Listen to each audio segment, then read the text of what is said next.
What up everybody, and thanks for checking out another Pokemon Go gameplay vlog episode from Red vs. the World. Got a lot of exciting stuff to share with you guys today. I've been doing a lot more kind of, research and keeping up with all the Pokemon Go news that's happening, around the world, because I think it's really interesting how the game is essentially taking over the world. I mean, everybody that I know is playing it, and I don't even really have a lot of friends that are gamers. So to see all these normal people picking up the game, going outside and playing is super exciting, and all the news around it's pretty cool too. I want to make these gameplay vlogs just as much about keeping up with everything going on Pokemon Go, just as much as it is kind of showing you guys what I'm doing while I'm playing. So today I have the goal of basically hitting up my Pokestop route, which if you watched any of the previous vlogs, which you should, I essentially got myself like this Pokestop route. I start off going to this one place. It's outside this school, and I hit up these 3 Pokestops, and it's a really quick way to pile up a bunch of Pokeballs, items, everything that you need, whether it's for battling, whether it's for catching, or just all in all making sure that you're ahead of the game. I think everybody should definitely look at a map, see where they can find in their neighborhood, in their downtown area, just in general where in their city they can find these routes. Because if you do that, you'll have a much better chance of getting stronger in the game and leveling up faster. I'm at 19 right now, which honestly is kind of low in my opinion. I definitely want to level up faster, so I'm gonna start using my lucky egg very soon and transferring out all these Pidgeys that I basically had. Now listen guys, the Pidgeys is where it's at, yo. The Pidgey is essentially, it's the most common Pokemon that you're gonna come across in the game, and that's a great thing because if you catch it and you evolve it, you'll be able to really get a lot of experience. So but in conjunction with the lucky egg. But I'm gonna do a whole nother separate a gameplay vlog video for that, so you guys stay tuned. But anyway, so let's hit up with some of this news that I've been hearing about Pokemon Go. So now you guys know Pokemon Go is essentially launched in Japan, and that's super exciting because Pokemon and Nintendo, they're Japanese companies, so they really waited a very long time before releasing the Pokemon Go game in their respective country. And I mean, I don't blame them, right? Imagine your biggest market essentially having all these connectivity issues that we're having. I mean, it's a bad look for the game, it's a bad look for Pokemon Go in general. So I can definitely understand why they waited so long before they released the game. So yeah, but anyway, so now that the game is released, Japan is essentially having some of the crazy stories that we're getting out here about people going to specific places to go catch Pokemon. Because those Pokestops are based on actual real places that when put inside the game you can get items from. So a Pokestop can be based on a building, can be based on a statue, can be based on a memorial. So what's going on right now with Japan is they have the Hiroshima Memorial. So you guys got to think about that. And Hiroshima is where the atomic bombs were dropped during World War II. So this place is huge in terms of Pokestops and items that can be collected. You got to think it's a really high trafficked area. In Google Maps, it's visited a lot. I mean, this will be one of the big places to catch Pokemon and to get things from, and to get items from Pokestops. So, but the I believe the Hiroshima Memorial is happening on August 8th, and the people that work at the memorial offices in the center out there in Hiroshima are trying to make sure that people aren't playing the game during this event or in general. They don't want people trying to catch Gyarados and Pidgeys where everyone else is sitting there crying and just being extremely respectful and remorseful for that event. So we'll see how it goes. I've been to Japan, I think like maybe 5 or 6 times, and the Japanese people, they're pretty respectful. So hopefully, people respect what's being asked of them. Personally, I wouldn't go. There's just going to be a bunch of other places that you can catch, your Pidgeys at and whatever Pokemon that you need. So, but yeah, anyway. Oh, and another crazy thing is, this is also coming from Japan now.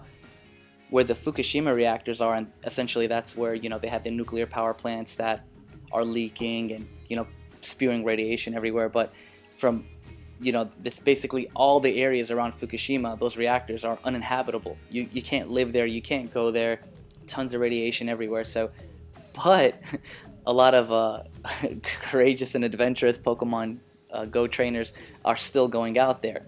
And hey, I'm pretty sure that there are some pretty rare Pokemon out there. I'm pretty sure that there's some high-level Pokemon out there. And I'm pretty sure there are Pokestops that are still out there. And for people who want to, and I'm pretty sure there are even gyms out there. So you guys got to think about it, right? Capturing gyms is one of the best ways to get Pokecoins. Big time, easy. Like, I mean, that is the way to get Pokecoins without, spending your own money. So you got to think about it. If only a small group of people are willing to go out into these Fukushima areas where this radiation is, and I mean, they must know something we don't know, or maybe they're crazy, or maybe they're just, really intense Pokemon, Go trainers, and they don't care. But so you got to think about it though. In these areas, if you can manage to go score a gym for your team, and you guys all squad up and you each put a Pokemon out there, the likelihood of anybody else actually going out there to a, I'd say a radiation littered zone is very, very unlikely. So you'll be stacking up Pokecoins for the foreseeable future. So I can definitely see the allure to doing that. You don't even have to go more than once. You could literally just run out there. It takes a while, from what I understand, for the radiation to actually have an effect on you. So you could just run out there with the proper equipment. I mean, if you really, really, really, want to get those Pokecoins for a guaranteed amount of time, you could just run out there, take over the gym, and then leave. So it's pretty crazy that people are doing it, but I definitely can understand why they're doing it. I definitely wouldn't do it. I think I wouldn't do it. But hey, you guys let me know in the comments if that's something that you would do. I've been actually really excited today since I've had almost no connectivity issues with Pokemon Go servers. But that's really, really good. It shows that they're finally upgrading their servers, they're figuring out and managing their demand and stuff like that. But it's not for everybody. And there were a few moments, yesterday that I believe, and the day before yesterday when I was playing, and yeah, I was having some connectivity issues. So I got a great tip for you guys. There is a website that's up now, and it's I think it's called Is Pokemon Go Down or Not? And yeah, that's what it's called, Is Pokemon Go Down or Not? And essentially you'll hit this website up and it'll tell you how the Pokemon Go servers are, like their latency, whether you should cast the lure, if you cast the lure, what'll happen, what's the connectivity time looking like if you've been booted out of the game. It's really, really super helpful, really, really cool. I don't know how long the website's going to be up there. Hopefully Pokemon Go doesn't have an issue with it. I've seen similar websites for other video games and stuff like that, and they're still around. So it's really, really cool that it's up, and I've been utilizing it right before I start a session. And I don't even play until I check the website, because it's really frustrating to start and for me to even start recording these videos, and then as soon as I start, the servers are down, and then I look like a damn fool. So you guys should definitely check it out and see if it works for you. I know I'm having people, watching these gameplay vlogs from all over the world, so it puts it into different countries, which is really, really helpful. So definitely check it out and let me know what you guys think, or if you even have any other websites that you use to figure out whether the Pokemon servers are up or down. Let me know. Something else that I found that's really interesting is they finally went ahead and named the team leaders for Pokemon Go. You know how when you turn level 9 you were asked by the game to pick a team, Team Valor, Team Mystic, and Team Instinct, right? Well, I personally picked Team Valor. That's who I rep, Team Valor. But I got friends that are Team Mystic and Team Instinct too, and we're all having fun. Team Valor rocks. But anyway, so you all pick these different teams, and I don't know, everybody picked them for different various reasons. I don't think anybody had any data or facts or any good reasons to pick which team color they picked. I mean, at that point in time, it was just a color, to be honest with you. So maybe everyone's picking their favorite colors, whatever it may be. But anyway, so they went ahead and named these characters, and for Team Mystic, you guys get what is the name for Team Mystic? Let me see. Yeah, for Team Mystic, you guys get Blanche, which I have absolutely no idea what that means, but she's got a cool outfit, swag. For Team Instinct, you guys get Spark, and Spark's actually really, really cool looking. He's got the jacket, looks maybe like a leather jacket, I don't know, but he's got this like yellow hoodie underneath. He's got like mad swag. So now I'm kind of kicking myself in the ass. I wish, Team Valor character kind of looked more like the Team Instinct character, but it's okay. Team Valor still rocks. But for Team Valor, we got Candela. And Candela, she looks cool. She looks like she's got her shit together. She's ready to kick some ass. She's got a pretty cool jacket too, but I just think the name throws me off. Candela. Why couldn't it have been like, Flame Torch or Volcano Face or, something, powerful sounding, a little strong. I mean, Spark sounds pretty cool, right? And Blanche sounds foreign. I don't know, maybe it's French. Blanche. I have no idea, but it sounds unique, I guess. Candela sounds like the name of a Pokemon. So, I'm pretty sure they had their reasons for naming them what they named them. I'm sure they did like field tests and, which name sounded popular. I have no idea. I wasn't part of the beta, so.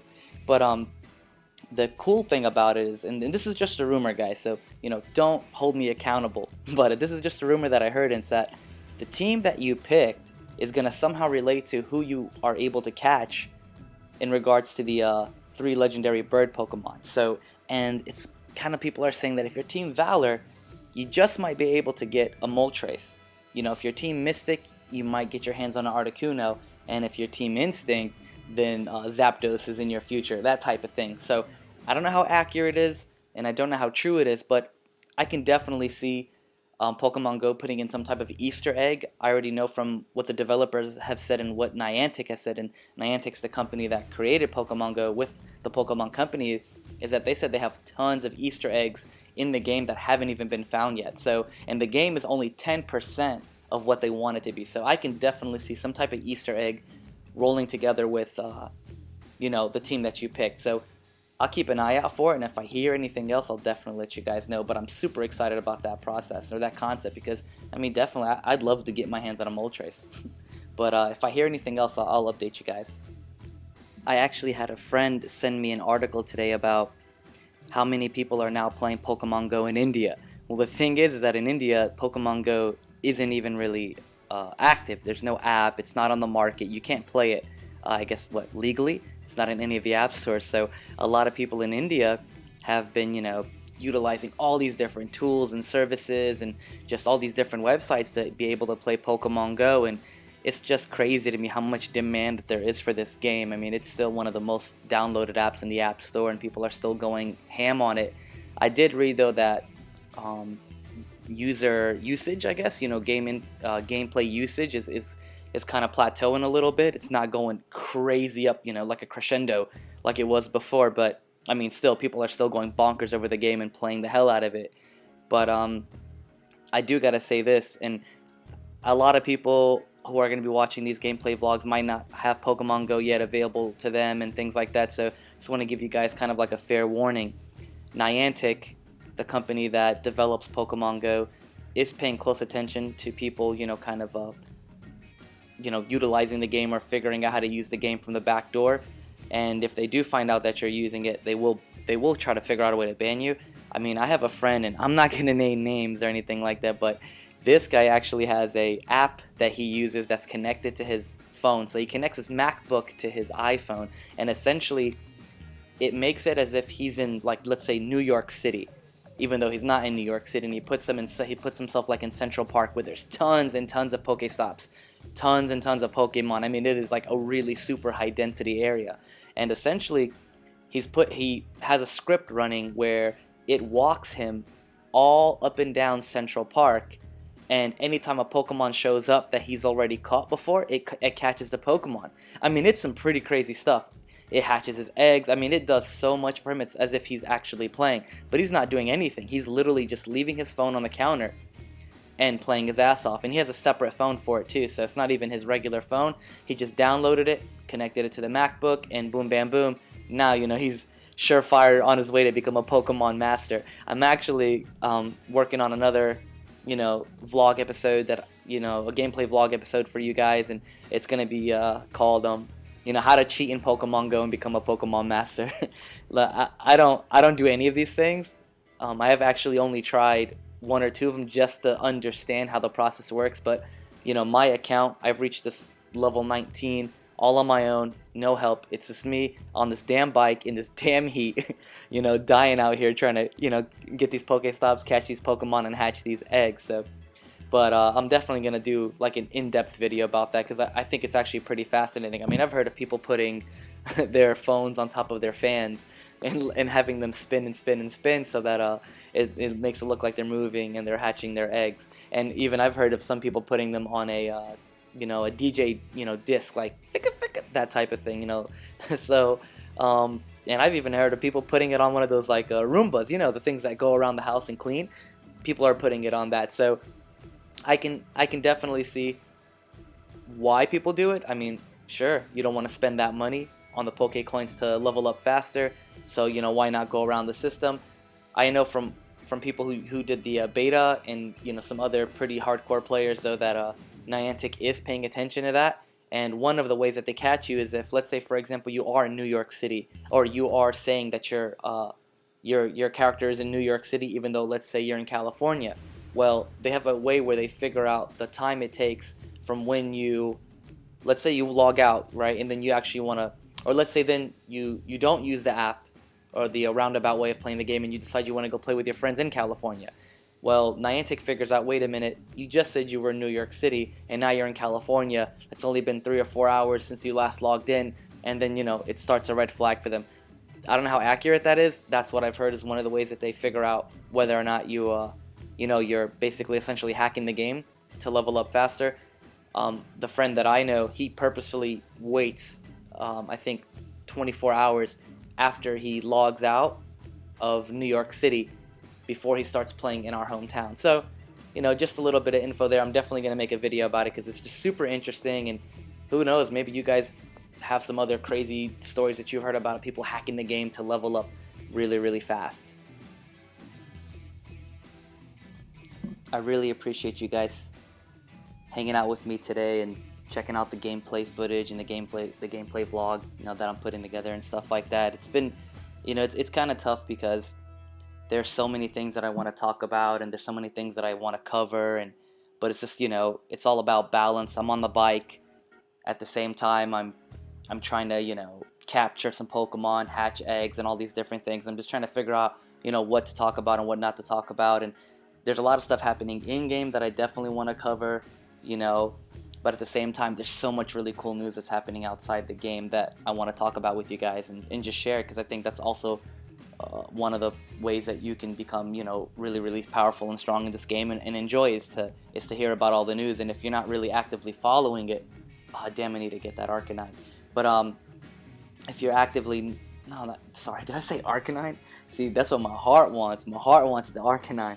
But it's a Growlithe. I mean, I already have one, but I want to evolve it into an Arcanine, simply because Arcanine and Dragonite, in conjunction with the legendary bird Pokemon and the legendary Pokemon, are some of the highest base attackers. Which means if you can get yourself an Arcanine or get yourself a Dragonite, those guys' attack power just by default are stronger than a lot of the other Pokemon. And I have a bunch of apps and websites that I look at to reference all this information so I can know what type of team to build, specifically since, I love doing gym battles and stuff like that. So, but I'm going to make another, gameplay vlog episode just about that, which is how to pick your team and, what to pick your team based on. And, there's a lot of websites that, let's say, for example, you're going to build like a high attack squad, so you definitely need an Arcanine in there. You need an Executor in there, you need a Dragonite in there,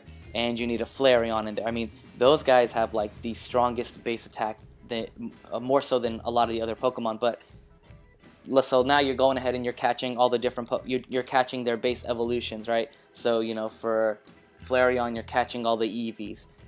For Dragonite, you're catching, Dratinis and Dragonairs. For Arcanine, you're catching Growlithes. But which ones do you keep? And then which ones do you toss away? Which ones do you give to Professor Willow to grind in the Pokédust, never to be seen again, so you can then feed them back to your Pokemon? That's kind of dark if you think about it. Yeah, but anyway, so um, when you're catching all these other Pokemon to evolve them later, you got to figure out, you got to say, all right, well, which ones do I keep? And there's a lot of awesome apps that you can use. And one thing you have to understand that every Pokemon has an individual value. So, okay, you have two Arcanines, well, or you have two Eevees. Well, one of them, they're both have their base stats, but then one of them has stronger individual stats, and that's looking at their CP, that's looking at their health points, and a plethora of other information. But there is a website and an app that you can use that's on iPhone, it's on Android, that you type in the stats of all your different Eevees, and then it tells you when that Eevee evolves into, let's say, Flareon, which one is going to be the best to evolve from, which one is going to be the strongest Eevee. So, but that's a whole nother gameplay vlog. I'm going to go into it, and essentially we'll learn how to dissect Pokemon and build a better team. And I'm going to start applying a lot of these ideas myself, so I can build a strong team and put more of an active effort to taking the gyms that are in my neighborhood. They're just just the area where I live is just like this mixed use like shopping center with apartments on top and stuff like that. So there's always people here, and one of the gyms is actually at a movie theater, and people are always taking that damn thing over. I mean, you'll have your Team Valor will Team Valor will roll through and wreck the hell out of the gym, and then like 5 or 10 minutes later, my Pokemon is already back in my bag, which means essentially that it got wrecked. So I mean, it's tough out here on these streets, but it's a lot of fun. I mean, it's one of my favorite things to do, and I have like 100, 200, 300 revive. What the hell am I supposed to do with them if not go to the gym and get my ass kicked or kick some ass? But yeah, anyway, so thanks again, guys, for checking out another Pokemon Go gameplay vlog from Red vs. the World. I really appreciate your guys' time and attention, and you guys are just awesome. I love the comments. I tried to really this time keep the vlog super short. I mean, there's tons of other gameplay footage that I have, but I'm just gonna stick with it. Keep it short so you guys can actually enjoy it. And then if you guys have any questions, comments, suggestions, or feedbacks, just go apeshit in the comment section. I love to talk to you guys. Let me know if you guys want me to do some more live gameplays where I'm actually live, where it's in real time. I did it once or twice, and maybe there was a few people that showed up, but if you guys think it's something that's beneficial or something that's cool, I can definitely do it. I can strap it up to the bike, and we can go ham. So just let me know. But again, thanks for checking out another gameplay vlog episode from Red vs. the World. I hope to see you guys again tomorrow. Peace!